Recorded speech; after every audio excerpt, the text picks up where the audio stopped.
Today we are going to talk about Chinese, or more specifically, how Chinese characters are pronounced. As you know, English uses an alphabetic writing system. That means when you see a word you've never seen before, you can usually spell out how it's pronounced. Well, maybe not 100% accurate every time, but still, it should be close. But Chinese, on the other hand, uses a logographic system. That means a character doesn't directly tell you how to pronounce it. So how do Chinese people read? By read, I mean read out loud. If you've ever had a question like that, you are in the right place. Today, I'm going to explain exactly how that works. Chinese characters are the only logographic writing system still in use today. I mean, literally. You might say, there's Japanese too. Well, first of all, Japanese is kind of like half and half. And besides, those are still Chinese characters, so it doesn't really count. Now look at this English word. How do you pronounce it? I bet not everyone can say it with absolute confidence. If you are French, you probably have a better idea of how it's said. Hors d'oeuvre. But that's French. What about English? You might struggle. But still, you should be able to come up with a way to make people understand you. But what would a Chinese person do in this situation? Let's take this word for example. It has two characters and the whole word means uneasy or nervous. The lower part of both characters means heart.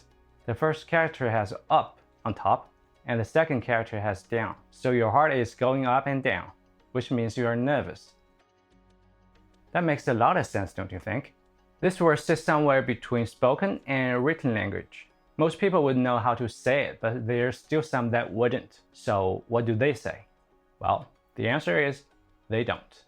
Some bold ones might try 上下, which comes only from the upper parts of the characters, but most people wouldn't, because that may sound hilarious. You might make a fool of yourself.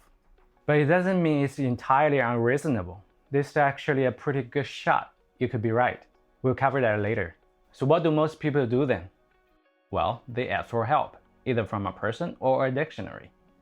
Oh, the word is pronounced 忐忑, by the way, and it has nothing to do with the upper parts of the characters. So why do some people still try to guess the pronunciation of a word merely based on part of the character? To answer that, we need to know how Chinese characters were formed. Traditionally, there are 6 ways, but don't worry, I won't cover all of them today. Let's just focus on one. What we are going to focus on is 形声字 or phono-semantic compounds.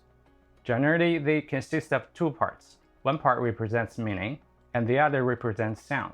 And characters formed this way made up the vast majority of Chinese characters. Now you may be confused. If most characters include a phonetic component, how can we still call the system logographic? Shouldn't that make it at least partially phonetic? Well, that's a tricky question to answer. Look, the point isn't whether a certain part of a character represents sound or not. It's about what role that part plays in the system as a whole. It's about fundamental encoding. In English, no matter how messy the spelling is, you can at least spell out roughly how it sounds. Chinese doesn't work like that. In Chinese, these phono-semantic compounds were created to generate new characters for expressing more complex ideas. The phonetic components in them were added as part of the character to reflect the sound that already existed. That might sound a bit abstract, so let me put it this way. Basically, the pronunciation already existed, and the phonetic component was added to match it. And sometimes, in order to distinguish the characters, different phonetic components were used, even when they represented the same sound. Over time, the pronunciation of a character can drift far away from its original sound, but the character itself doesn't have to change. It's not what it's for. So in Chinese, the phonetic part isn't there to help you read a character. It's there to help the writing system to tell characters apart. It's not its primary function to let you figure out the pronunciation. Every time you think you've guessed the pronunciation right, you could still be terribly wrong. Furthermore, even if we assume, hypothetically, that all these phono-semantic characters were perfectly phonetic, Chinese characters still wouldn't qualify as an alphabet writing system. Here's why. As we discussed earlier, most of these characters are built by combining more basic components to express complex meanings. In everyday use, however, you only see a small portion of them. Most characters were formed in other ways. Think of it like English vocabulary. Roughly 25% of the English words have Germanic roots, and around 60% come from French or Latin. But we don't call English a Romance language. Why? Because that 25% of Germanic words makes up over 80% of daily usage. They form the backbone of English. Everything else is just flesh and blood. It enriches the language. So to summarize, in Chinese, every pronunciation has to be memorized more or less on its own. There's no spelling it out like in English, because there's nothing to spell. It's more like a yes or no situation. Either you already know how it's pronounced, or you don't. There's not much room in between. The phono-semantic component might give you a hint, but it's not always reliable. And here's the kicker. Even if you wanted to guess, you'd first have to be sure it actually is a phono-semantic compound to begin with. But if you've never seen the word before, there's just no way to tell.